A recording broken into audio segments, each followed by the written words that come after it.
Hey guys, so today we are doing an app comparison of Gmail on iOS and Android. So on the right hand side we have an iPhone, and on the left hand side we have Moto G.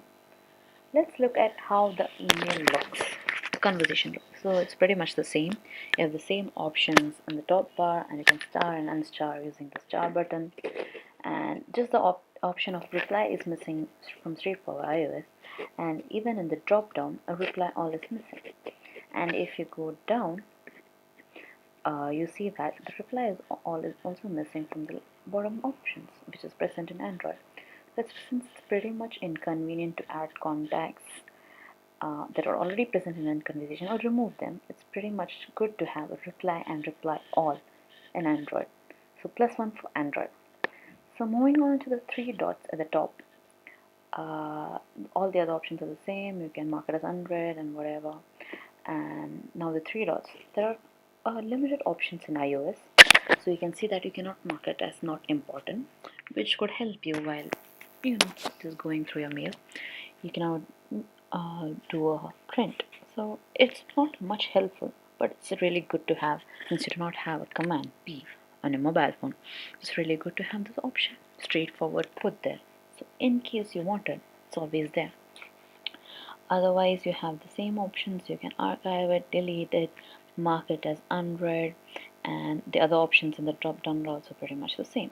You can mute it, you can change the labels, you can report spam, or you can move to another folder. Now let's go back to the inbox and take a look at the compose window. So there's a different kind of change over here. You cannot choose the from account in iOS, which is pretty bad because when you want to drop a mail to your father, you don't want to change it from your official account to your personal account before just clicking the compose icon, which you can do in Android. So that's a very good option over here, and you can choose to add two carbon copies or blind carbon copies, which is pretty good. And you have the small arrow in iOS, which is missing in Android. If you want to go back, want to delete, not show CC and BCC. So pretty much otherwise, oh, we're typing on an iPhone by the way, and look at those smileys. And iOS gets +10 for just those smileys. I love their smiley kits, and meanwhile Android ones, I absolutely loathe them. Sorry Google, but that is the truth. So now let's try typing something on Android, and we're typing, boom. Yep, we're typing, and this is again a message for you. Hey guys, and so look at the smileys over here. Oh my god, I don't know why they look like dicklets. The Pokemon dicklets. The fish one dicks, yeah. It looks similar to them. Not in a cute way, by the way. So apart from that, one of the funny things is if you move from to I have CC, BCC open, if you move to subject, those actually collapse, and if you move no, and if you move to body, they do not collapse. So I'm just playing with around with that, trying to find out if their behavior is same, and it's pretty much the same. And the difference, you will see that near to the attach icon on the top bar, we have the three dot button in Android. Is completely not there in iOS. So what are the options on the three button icon? You can add some contacts, which I think is a pretty great option. Since you have somebody who is not in an office contact but is on a personal contact, but you want to ask them on an official basis, so adding from your contacts pretty much helps.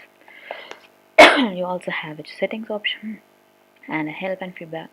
Always remember, help and feedback should always be present to the user. That is the class 1 of design school. So that's a free tip for you guys, by the way. So that's missing, and if you go back in iOS, you can see that there's a small discard button which is not present in iOS. If you're saving the draft, it just saves. So now let's go to the search bar. So yes, in the search bar, whatever history is there, whatever you have searched in the past, shows up in both of the phones. Since Android was the first time I was using it, so it does not show up. But once you search it, let's say search from what have I sent, so you do from me on both, and the results are pretty much the same. Just have some more suggestions in the iOS one which are missing in Android, but the look of the search results is pretty much the same. So let's move out of the search and let's go back to something very fascinating. Now let's go to the hamburger icon. So you have the account section, which pretty much looks the same. Let's go into the accounts and see. So here you have the add account in Android and manage accounts in iOS. In the add account, if you go to manage account in iOS, you see that you can add an account, but that is limited to Gmail. Whereas on Android, you can add an Exchange, POP3, IMAP, any kind of accounts.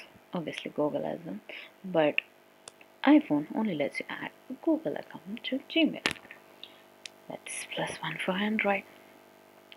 So yep, and apart from that, it's pretty much the same. You have manage accounts, which is just general settings that you get. And let's go down. Pretty much looks the same. There's only one difference you see over here. There's a create label option in iPhone, which is missing in Android completely. Is it a plus point? Absolutely. Creating a label on a phone is a pain, and if somebody needs it, it's pretty much present over there. Not intruding, but still present. So that's +1 for iOS, that you get a create label as simple as a button. So okay, now let's move to the main part, the settings. So let's go on to settings in both the phones, and you see that they are quite different. So you have the general settings in Android and you have the account wise settings in both of them. So let's go to general settings. So this in Android has all the general actions. So how does Gmail, what is the experience of Gmail, how does Gmail behave, what kind of look do you want, what kind of conversation view do you want, what are the default actions you want. You also can manage your accounts from your help and feedback. Always have help and feedback on in front of your user. So you can even clear your search history or clear your picture approvals. So that's pretty good. Now let's go on to the user account. So here you can actually personalize your account and Gmail how it looks. So you can set your signature and you can set your out of office reply, and you can sync how many days you want to sync. If you look at the right hand side, it's chic, it's pretty, absolutely, it's minimal, but it does not give the email app the kind of freedom and configurable attitude or behavior it should have. It's pretty much a very pretty email client, which is not only what we want. Mobile has become such an integral part that we need to be able to configure it to account on your settings. I want only 30 days email to be present. I want 10 days email.